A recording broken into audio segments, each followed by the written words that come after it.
বলেছেন, তারাও আমাদের কাছে কিছু বিষয় বলেছেন এবং এখানে বিশেষ একটি বিষয় রয়েছে যে আমাদের ফুটবলের মাঠের সংখ্যা হয়তোবা বিভিন্ন গ্রামীণ জনপদে অনেক রয়েছে, বাট স্পেসিফিক ভাবে ফিফার অনুদানে আমাদের ফুটবল ফেডারেশন কিছু মাঠের বরাদ্দ আমাদের কাছে চেয়েছে এবং ইতিমধ্যে আমরা আলোচনা সাপেক্ষে আমরা 3টি মাঠকে আনুষ্ঠানিকভাবে আমরা ফুটবল ফেডারেশনের কাছে চুক্তির মাধ্যমে আমরা হস্তান্তর করব এবং সেই মাঠগুলো হচ্ছে আমাদের কমলাপুর স্টেডিয়াম, আমাদের সিলেট স্টেডিয়াম এবং চট্টগ্রাম স্টেডিয়াম। এই 3টি মাঠকে আমরা আনুষ্ঠানিকভাবে চুক্তির মাধ্যমে আমরা ফুটবল ফেডারেশনকে বরাদ্দ দিব ইনশাআল্লাহ এবং সেটা সার্বিক অর্থায়ন করবে এটা গ্যালারি থেকে শুরু করে সার্বিক ব্যবস্থাপনা কিভাবে আরো উন্নয়নশীল করা যায়, কিভাবে ভালো পরিবেশ তৈরি করা যায় সেটি ফিফা থেকে একটি অনুদানের মাধ্যমে সেটি করা হবে। পাশাপাশি আমাদের বয়স ভিত্তিক ফুটবল টুর্নামেন্টটি কন্টিনিউ করার জন্য ইতিমধ্যে ফুটবল ফেডারেশনের কাছ থেকে একটি ক্যালেন্ডার চেয়েছি এবং আমরাও আমাদের জায়গা থেকে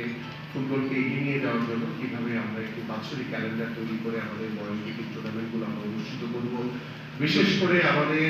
বিগত অনেক বছর ধরেই আমরা দেখে এসেছি যে আমাদের জেলা পর্যায়ে লিগগুলো হয় না, যদিও গত বছর থেকে আমাদের আন্তঃজেলা ফুটবল টুর্নামেন্ট শুরু করেছে বাংলাদেশ ফুটবল ফেডারেশন, সেটাকে আমরা স্থায়ীভাবে আমরা প্রত্যেকটি জেলায় জেলায় লিগ আমরা অনুষ্ঠিত করতে চাই। এই বিষয়গুলো নিয়েও আমরা তাদের সাথে কথা বলেছি। পাশাপাশি আমাদের মেয়েদের ফুটবল, পাশাপাশি আমাদের যে কোচিং স্টাফ যারা রয়েছে, বিশেষ করে আমাদের যারা বাফুফের আন্ডারে যারা কোচিং স্টাফ রয়েছেন, শুধু সেখানে সীমাবদ্ধ না রেখে আমরা যেহেতু নতুন করে স্পোর্টস একটি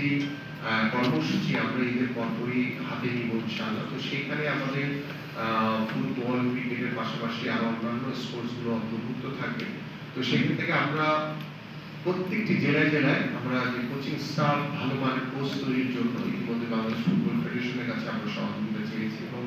সেই সহযোগিতার মাধ্যমে আমরা প্রত্যেকটি জেলায় জেলায় যদি ভালো মানের কোচ তৈরি করতে পারি তাহলে আমাদের ফুটবলার তৈরি করা থেকে শুরু করে সার্বিকভাবে মনিটর করা থেকে শুরু করে সকল সুযোগ সুবিধাগুলো আমরা ইনশাআল্লাহ সামনের দিকে এগিয়ে নিয়ে যেতে পারবো বলে আমরা বিশ্বাস করি।